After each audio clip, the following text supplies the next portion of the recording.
Hi Dan, well we're here today because we've opened a new wind farm, and that's another step on the journey to being 100% balanced by renewable energy in the LEGO Group. How important is it to the LEGO Group about the environment? It's really important for the LEGO Group to protect the environment, because we say our motto is to inspire and develop the builders of tomorrow.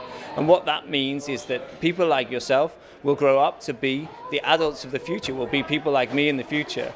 And so for us, we want to make sure that you have a future and you have a planet that you can be proud of in the future. So when you grow up, we need to make sure making the toys that you love don't ruin the planet. So it's very important to us. How long did it take for you and the LEGO team to design and build the turbine? The turbine took approximately 600 man-hours to build. That's including design as well, the whole thing. So that's 600 hours, a lot of hours. I got invited over to Cladno where they built it to put some bricks on myself, and most of my time was spent last night, about 6.5 hours, installing it here in Liverpool. Because we have the world's biggest real wind turbines out there, we should build the world's biggest LEGO wind turbine as well. And so we worked long and hard, and we spent 600 man-hours putting this thing together, and yeah, we're super excited. We managed to get the certificate and say this is the world's biggest wind turbine made from LEGO anywhere in the world. How tall is the turbine, and how many bricks did you use to build the turbine? The turbine is approximately 7.5 meters tall, and there is just over 146,000 LEGO bricks in there. Do you think that you have the coolest job in the world, and what is your advice to children who would like the same job as you? Oh, good question. Yes, I have got the coolest job in the world. It is fun. It's still a business, so we've got deadlines to meet, but even so, every project is different. If you want my job later in life, what I say to children is practice. So you've got to practice building things you don't normally build. So normally say you probably got enough bricks at home. Most kids have a lot of bricks at home nowadays, and you don't worry about colour. You're not worried about colour at all. What you're looking for is shape.